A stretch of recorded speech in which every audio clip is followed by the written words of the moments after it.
Good evening, everyone, and welcome to Build Your Best Life. I am Coach Deborah, and I am super excited to have you here with us today.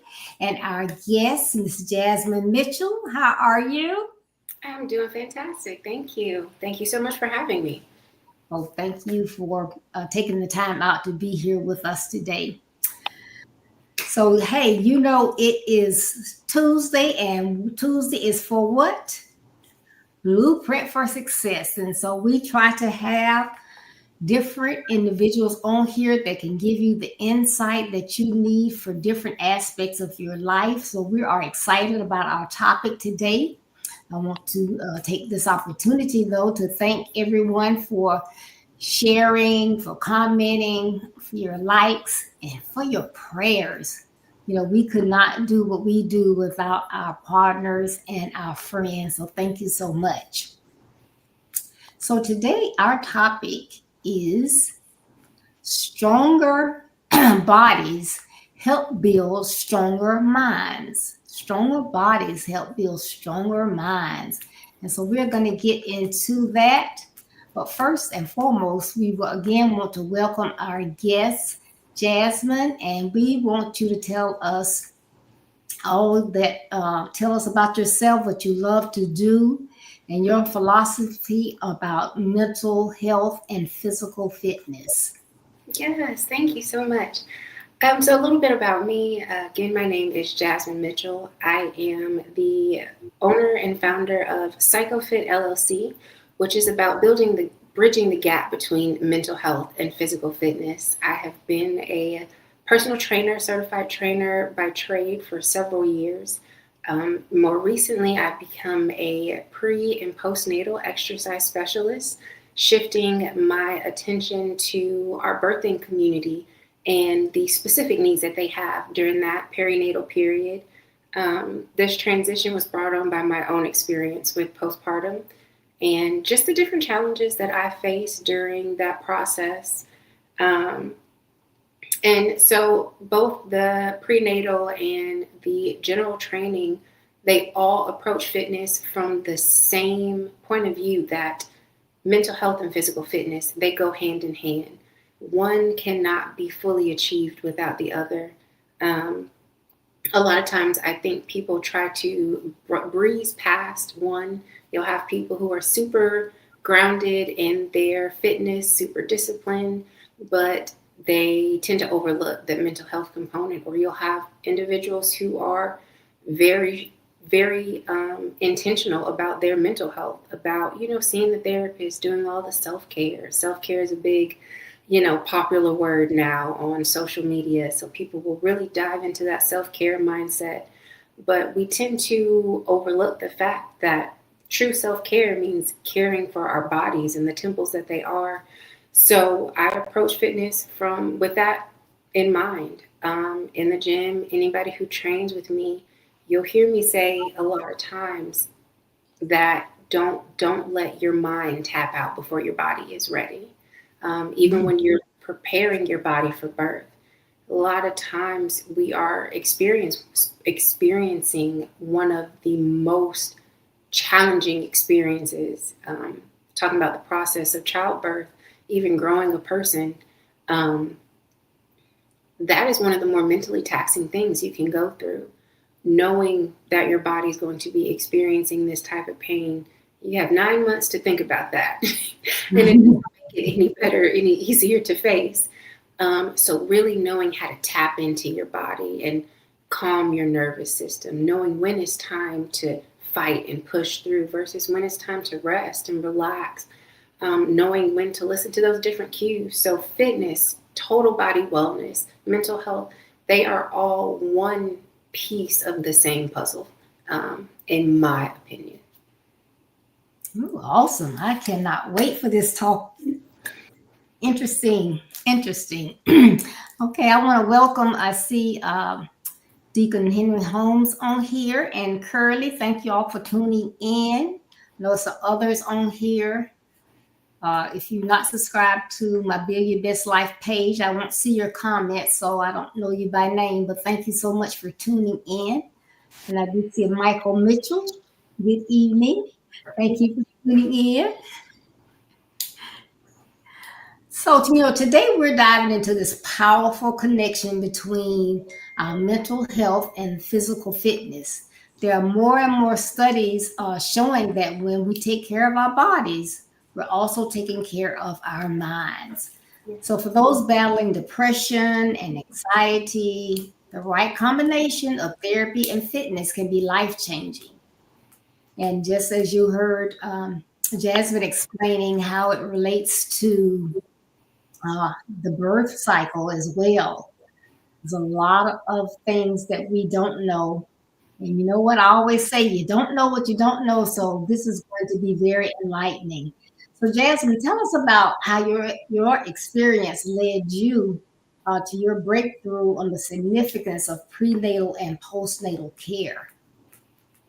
Yes. So my experience with pregnancy and postpartum, it wasn't great.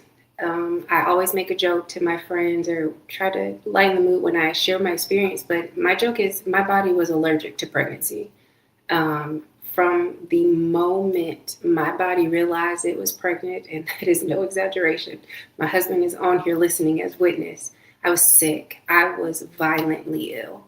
I lost about 15 pounds or more during my first trimester because I could not even keep down 6 ounces of water a day. Um, and as somebody who was working in the fitness industry, all of this was very soul shaking for me. Um, then, after being extremely ill, I was in a lot of pain, so much pain that my physicians did not think I was going to be able to keep my pregnancy. There was a lot of talk around termination for my safety. Um, and I struggled that way through the entirety of my pregnancy. About 5 months in, I was advised to sit down because of the amount of pain I was in. They told me there was nothing they could do, that everything was just normal. And, I was going to have a baby and it'll all go away. They said, just sit on your couch, sit at home. You should enjoy this time. But again, being an individual that was deeply connected to her body through fitness, none of it made sense to me. However, I'm trying to be a good patient. You kind of go with the flow. Having my child, my body struggled to enter the birthing process. I ended up having to be inducted, and I was on Pitocin for an entire day. My body did not respond at all, which led to an emergency C-section, which was, a traumatizing experience for myself. It wasn't a part of my birth plan, and, my whole birth plan went out the window by this point, just throw the whole paper away. And thankfully, by the grace of God, my son, he made it. We were both alive and well. Unfortunately, after having my son, things did not really get better. I was still in a lot of pain, and I started to struggle a lot mentally. I was still feeling very disconnected from my body. I just could not bring my mind back into my physical being. I felt as if I was watching myself from like a third person point of view. And that was the start of what made me realize how important this perinatal experience is and perinatal care. So about 9 months postpartum, I was fortunate enough to find a pelvic floor physical therapist, and she worked miracles. It was the first time that the pain started to go away, that the tension started to relieve. And the transition from being in this excruciating amount of pain to being able to walk normally just from a couple of visits was baffling to me, especially because no one directed me to seek out this care. This was something that I had to find on my own. And even in that, I realized there are a lot of people who would not be fortunate enough to be able to have access to this type of specialty care. So I took it upon myself to start working specifically with postpartum individuals, which led to my discovery of pre and postnatal exercise coaching. I went and I jumped headfirst into that because I realized through my personal physical therapy that I was going through, there were certain movements that you could take your body through. There's certain breath work that you can do to help connect both your mind and your body to your womb, to help not only recover from, but prepare for birth. And there's just a science behind it that you have to study specifically to know what these individuals in these different spaces need. And so it was my personal experience that led me to look into this discovery. And seeing the individuals around me, there were not many women that I spoke to that did not have some type of trauma around their birthing experience, whether it was pregnancy or whether it was during the delivery process. So many people had the same story. They were still dealing with trauma from childbirth, not knowing if they're going to make it out of the hospital, even in the postnatal period, still dealing with pain or different pelvic floor issues and like incontinence and prolapse, and doctors just kind of brushing them off like, this is just what you have to deal with. And just because it's common doesn't mean it's normal, and we should not be expected to take this on as our new normal. Wow. Hey, hands off to you, hearts open. That is such amazing. I hate that you had to go through that, but through God took you through that so you could be an advocate and to help others. And so that is just, that's just informative that, people that have been going through that and thinking, like you said, oh, that's just normal. The doctor says, oh, you'll be okay. Give it 5 weeks, give it 10 weeks, you got to make it through. And that's not so. So that's. Yeah, Wow. everything is really brushed off. And we're also fed this lie that postpartum is 6 weeks, 6 weeks and you're out of this postpartum phase. And I think that's a load of baloney, because my philosophy is postpartum is forever, because you will never again be the individual that you were pre-pregnancy, preconception. And it doesn't matter how your pregnancy ended. It doesn't matter what stage of motherhood that you're in, whether you've decided to take it on or not. There's something that shifts, not just mentally, but biologically in your body the moment that conception happens. And, I think it's a shame that our healthcare system tries to make us believe that in 6 weeks we should just be back living life like normal, when in actuality we're in this place where we have to rediscover who this person is, who this individual is post-baby. Yes. And not everybody is alike, So, it may take somebody, well, I've never been through it, but I'm saying, well, kind of sort of, but, it may take someone 2 months. It may take somebody a year. It may take somebody longer. But like you say, it's with you forever, you know. Absolutely. Absolutely. All right. If you have just joined us, we are talking about stronger bodies help build stronger minds. But within that, also, we're talking about pre and postnatal care. So if you know someone that is going through this, been through this, please share so they can join in this conversation. Excuse me. So how are mental health and physical fitness connected, and why is it essential to address both? Yes, absolutely. Physical fitness and mental health are so deeply connected, not just biologically, but psychologically as well. When you participate in regular exercise, regular movement of your body starts to increase the production of endorphins, serotonin, and it also stimulates the neurotransmitters in your brain that actually regulate your mood. So the more movement, the more happy hormones that you're producing. So that's how movement is directly related to our mental health. And I think we sometimes fail to realize that that confidence that you build in the gym from being able to lift a new weight or perform a new yoga move or, reaching a new milestone or personal record, it builds your self-esteem, your self-confidence. It makes you more sure of who you are. And that in itself helps reduce, your depression and your anxiety. But then outside of that, the mental fortitude that is built, whether intentionally or not, in the gym, it builds our capacity for life. So mental barriers are built in our brains just throughout life. And when you're taking on a new challenge in exercise, you have to work past those barriers that you've created, no matter where they come from or how long they've been there. So when you're thinking about someone who's never participated in exercise, sometimes that first barrier is just getting to the gym. That's a mental battle that they have to push through. Sometimes lifting something heavier than 10 pounds. That's something I struggle with a lot of my women.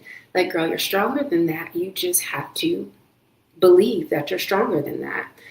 Working past those mental barriers in your mind, it directly transcribes into your day-to-day life, because your capacity for things grow, your self-discipline grows. The way that you view life, it shifts, because you become a person who is faced with a challenge. You're regularly putting hard work in front of you. You're regularly putting yourself in a situation that is going to stretch you or be too much for you to just breeze past. And so that mental fight that you have with yourself in exercise and fitness, it has no choice but to spill over into your day-to-day life. Both of them are essential: mental health, fitness. When we want to be the most uninhibited, true version, authentic version of ourselves, it requires us to work on self. And you work on yourself in the gym, but that's also something that takes place in therapy. And I know therapy is kind of taboo in our communities. Mm-hmm. However, therapy is preventative care. Just like, somebody would fuss at you for not going to see your physician at least once a year. We can look at blood pressure medication like it's normal. We can look at weight loss medication like it's okay, it's acceptable. We look at these different, illnesses or diagnoses that people have.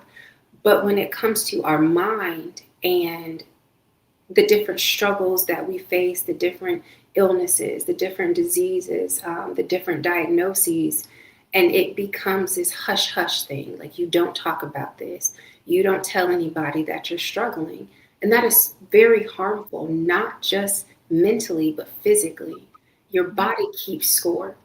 So even if you're not dealing with it externally, you're not talking to somebody, eventually your body is going to make you face yourself.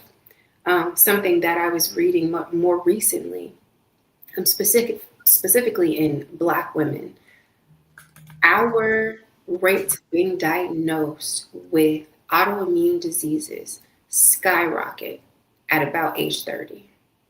Wow. And that just speaks to the level of self-care we're not taking as Black women in this world. We take on so many burdens, taking care of our kids, taking care of our spouses, taking care of our parents.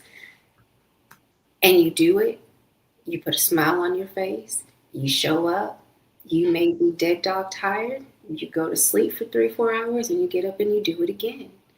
And now our bodies are telling us they're not dealing with it anymore. So it's either take care of yourself, or your body's going to make time for you to take care of yourself. So you truly cannot have one without the other. If your mental health is not being actively cared for, it's going to show up physically. If your physical health is not being cared for, not only will you face those physical challenges, those different diseases and diagnoses that you might be subjected to, but it's also going to show up in your health. So it's all a circle. They're all deeply connected, and we can pretend like something doesn't exist. We can body positive our way into saying that things are okay. But if we're looking at the record, if we're looking at our health, if we are looking at the science, one cannot exist without the other. Oh, that's good. And as you were talking, and my mind went back to you mentioned about, the healthcare system. So, and as you stated, sometimes therapy is looked at as, can't do that.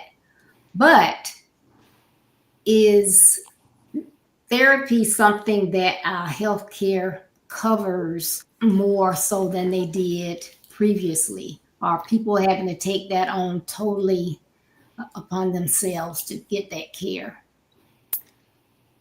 So from what I've seen, most major insurance companies do cover some form of mental health care if you find it in network. However, it does not cover 100% of the cost normally, unfortunately. And then when you're looking at like your government health care, unfortunately, it does not typically cover a lot when it comes to mental health care. The great thing is there are a lot of great companies out there that are really trying to bridge that gap. I know specifically there is a mental health nonprofit that my business partner and I worked with for our Maternal Health and Wellness Expo 57 Northampton. And they work to help connect people who may not have access to therapy or any type of mental health care provider, and trying to help them find those providers at little to no cost. When you're looking at pre and postnatal mental health care, PSI, Postpartum Support International, they are trying to step in and bridge that gap when it comes to mental health care in that perinatal time frame. So there are resources out there. You can always call your insurance and see what they have and what they offer. And, they'll tell you what's covered, what's not covered. But if you don't have access to that, look for the resources. They're out there. I know you can check with 57 Northampton for pre and postnatal, PSI, Postpartum Support International. They're great at helping connect people. I know they work all over the country to help get people the care that they need. So looking into those resources, I think it'll do a lot of good, because unfortunately, no, our mental health care is not reaching everyone like it should. Okay. Well, that's great information. So if you need the care, you know someone that needs the care and it's not covered, or they still are struggling to be able to afford that care, mention this segment and they can go back and look at it, or you can provide the information, but tell them to do that research, because it is important that, as Jasmine stated earlier, that you take care of yourself. You got to take care of yourself. So it's worth doing the research to go out there and try to find the help. All right. What role does regular exercise play in reducing symptoms of depression and anxiety? Notice I laughed. Why'd you laugh? Because somebody needs to do more of that. Uh-oh. No, don't tell on nobody. Okay. So we touched a little bit on this earlier, but regular exercise and reducing symptoms of anxiety and depression. So regular exercise actually helps reduce inflammation in the brain, which has been noted to be directly related to symptoms of anxiety and depression. So outside of providing us with those feel-good hormones and those feel-good endorphins that our body creates from movement, the tangible benefit is the inflammation in our brain that is, it happens through the exposure of life. We can help reduce that by moving, simply getting up and moving your body. And it's something as simple as walking outside, taking a walk, whatever your form of movement is. But the more you move, the more you start to believe in your ability, the more that you even start to keep that promise to yourself, which is really big, because that builds trust in yourself. So it's not just the feel-good hormones, it's the relationship that you're building with you. Somebody looked at me not too long ago. Was talking to them about the fact that I told myself I was going to the gym, but I didn't. And they said, stop lying to yourself. If you can't trust you, how do you expect other people to? And that made me look at the things that I tell myself I'm going to do differently, because subconsciously we build that relationship with ourselves. we look at people who show up in the gym regularly like, oh, you're so motivated, you're so disciplined. No, they built that relationship of trust with themselves. And so when they tell self something, self follows through and shows up. So you start to trust yourself. You've got more confidence when you walk into a room. Your body image changes. The way that you view you changes. My husband's dropping 57 Northampton in the chat. The way that you view you, it changes. The thoughts that play in your mind when you enter new spaces, when you're in uncomfortable positions, you begin to become this person of, I can't, I will, because you know you have the capacity to try, versus a person who's living in this if place, or this shoulda, coulda, woulda, or I wish I would have. So starting to build that relationship of trust, and just making our bodies feel better, feeling better about the way that we see ourselves, it does actually reduce those symptoms of depression and anxiety. It leaves less space for those to show. Great. Good. All right. Do you have an example or a testimony of someone who found relief or healing through integrating that movement with their physical movement and their that helped them? I mean, I can tell on myself. So if anybody follows me on any of my platforms, they know that I'm very forthcoming about my personal struggles with depression and anxiety. Looking back now, I know that it's something that I've dealt with since I was a child. And I always thought there was something wrong with me, like I was broken. I always felt like I wasn't good enough. I was always very critical of myself in a lot of spaces.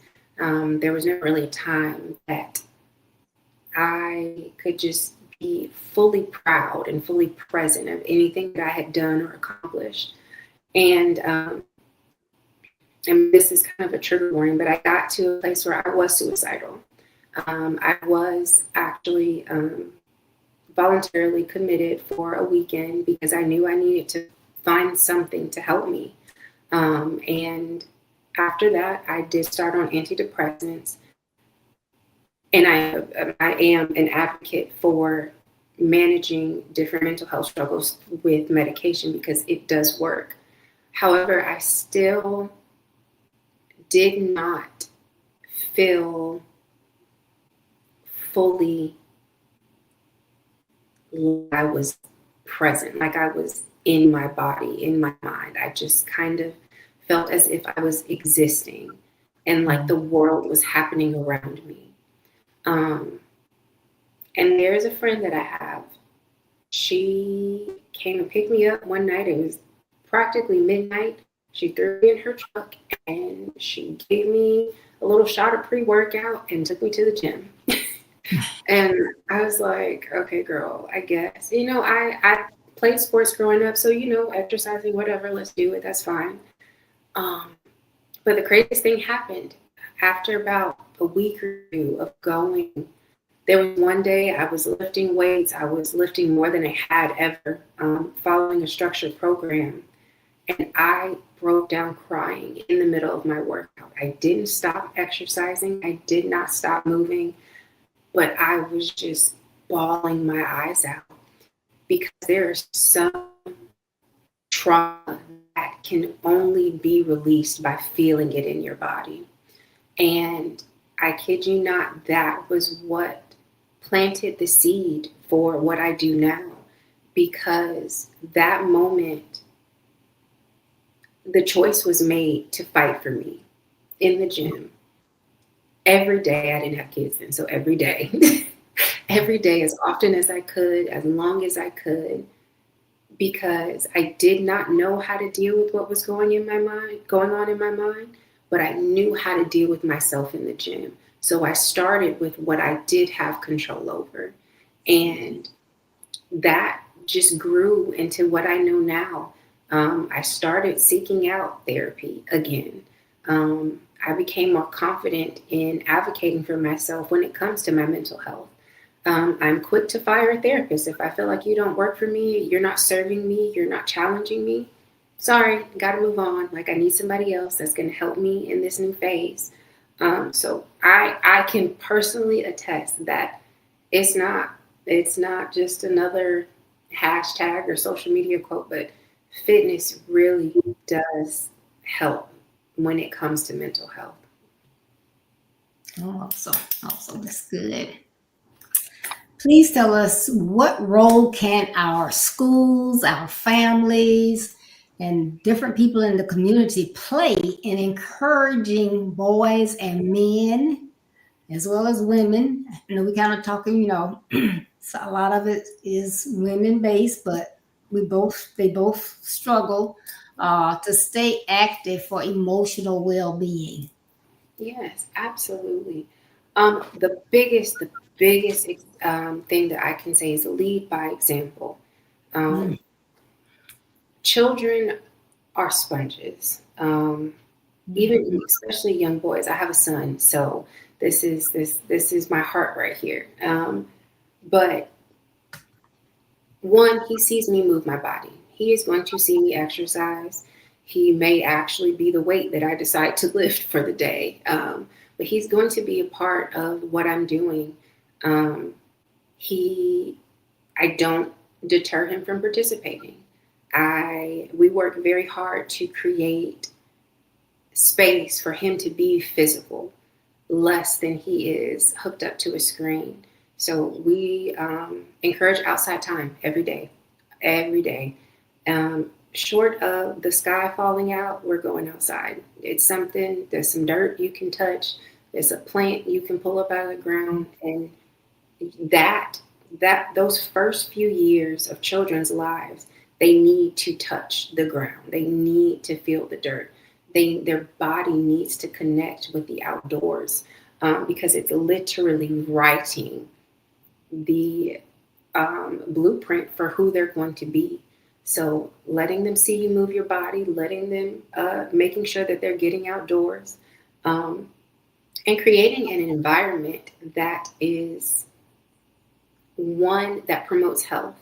So checking my diet as a mother has been, and I don't like to say diet per se, but the way that I eat, Mhm. the food that I bring into my home, because my child is just going to reflect the things that I do.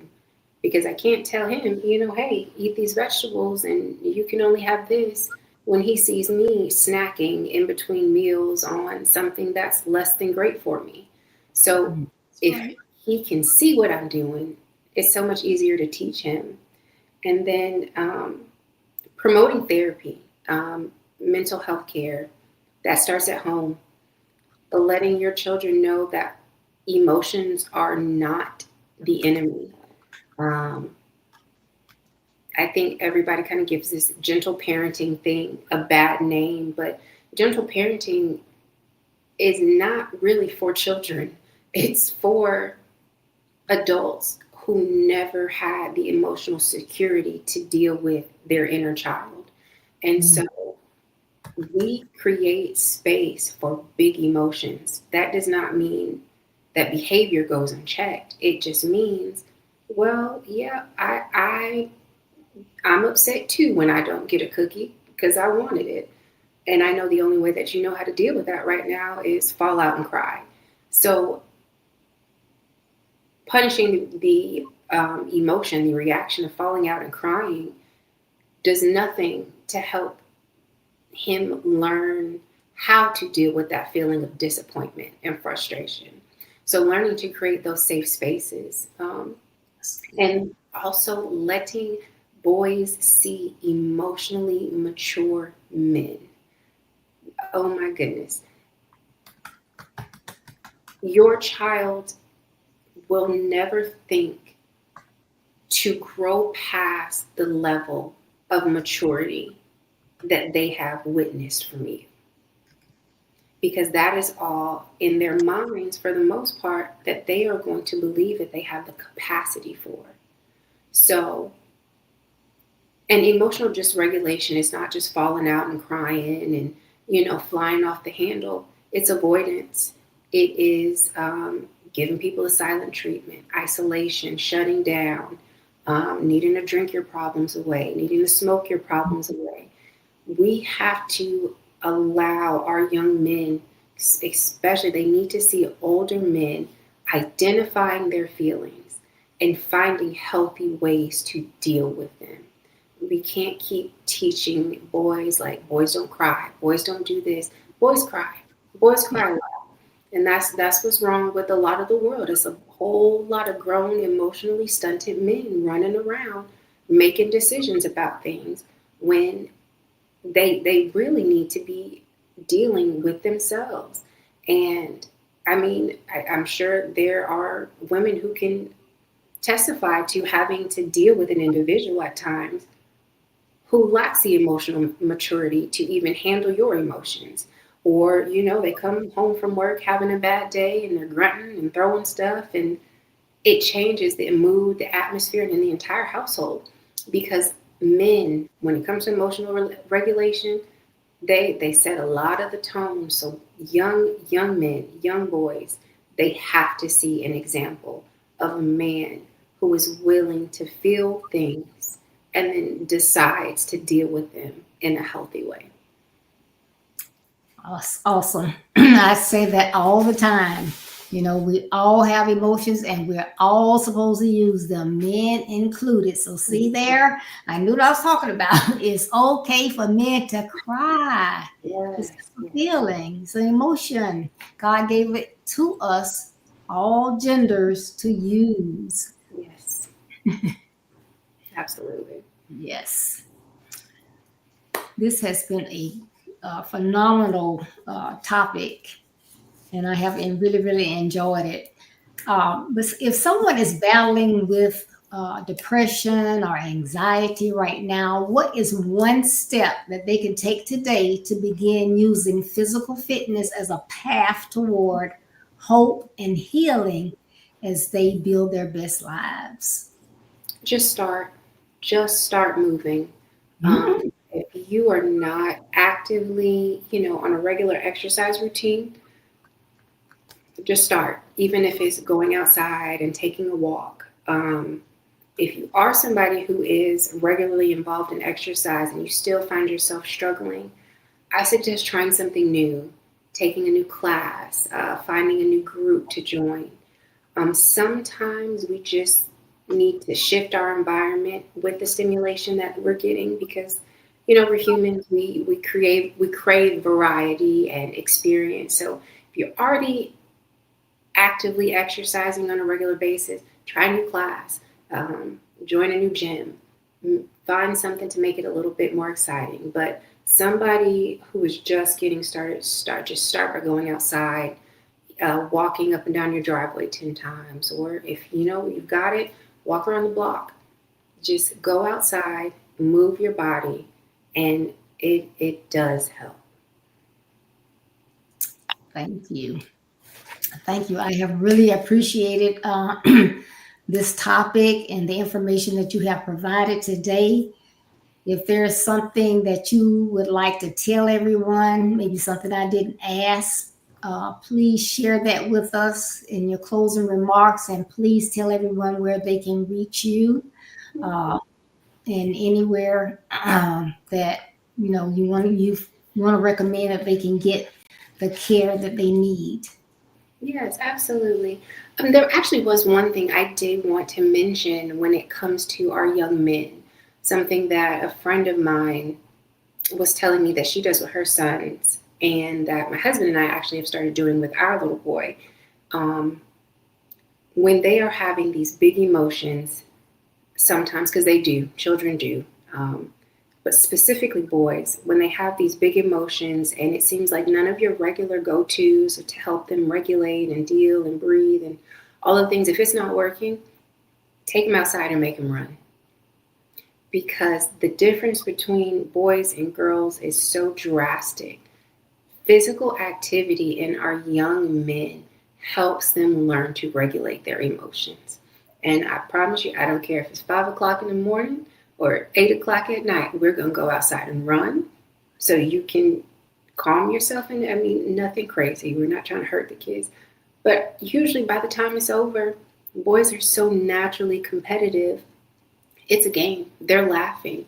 They're able to, kind of work off whatever that initial feeling was. And it gives you the opportunity to circle back and say, all right, buddy, I see that you were frustrated at this time. What was a better way for us to have dealt with that in this moment? So fitness for our boys is actually a really good emotional regulation tool to keep in your tool belt. So that was just something I wanted to throw in there. But if you are looking for me, you can find me on Facebook at Jasmine Mitchell, and you can find my business page on Facebook and Instagram at PsychoFit, and that is PsychoPhit LLC, and that's on Instagram and on Facebook as well. Spell it one more time. PsychoFit, PsychoPhit.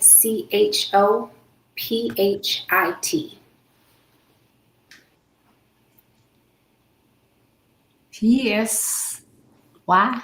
Mm-hmm. I was going to say, because what I typed, it didn't look right. I can't type because I can't see. Well, one more time. I'm sorry, everybody. I want to get it right. No, you're fine. PsychoPhit. Okay, I got it. And then if you are looking for mental health resources, you can reach out to 57 Northampton. They are on Facebook and Instagram, 5757. Michael dropped in the chat again. And then if you are an individual who is recovering from birth, PSI, Postpartum Support International. They have a lot of amazing resources in pretty much every state to help find mental health care for those who are in need. Awesome. Things running slow. Thank you for those resources. And please, if it's there and you don't use it, but we are trying to ensure that we have someone from all aspects and areas of your life to come on Build Your Best Life so that you can get information from the experts. I'm not an expert. I just have a passion and a purpose. So that is why we have guests on here to provide that expert information. So again, thank you so much, Jasmine, for being so open to come on. And I really have enjoyed the information that you have provided. Thank you for having me. Well needed. Yes. And if you ever, want to come back and do this again, we probably have a different audience because, again, I'm not saying that just to say it. This is definitely information that people need to have. So thank you so much. Good luck to you. Yes. So everyone, thank you so much for tuning in. Thursday, we're doing something a little different. We're not going to have Let's Talk About It. We're actually having a segment. It's kind of twofold, but it is for individuals to, we're going to have some guests to come on and tell why they support Build Your Best Life, for those things that we are doing.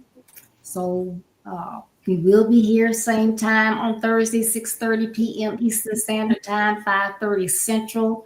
So invite people to come out to see what we do, why we do it, and the passion that we have to do it, and what we need for you to do in order to help us to be able to continue this work. So please check out the Facebook post on Thursday, but you know where to find us. Build Your Best Life, Facebook, YouTube. We are there. So again, remember that building your best life is our business. That's not a slogan, it's our commitment. So I love you. Be blessed. Stay safe. Make sure that you check us out. Again, that's Thursday at 6:30 p.m. Eastern Standard Time. Go go back out here, look at the comments so you can get those different links, the information that Jasmine has shared with us, and go out. If you can't remember anything else but Jasmine Mitchell, you can find her and get that information. Yes. So, so make sure you do it, okay? Love you all. Take care. Enjoy the rest of your day. Bye-bye.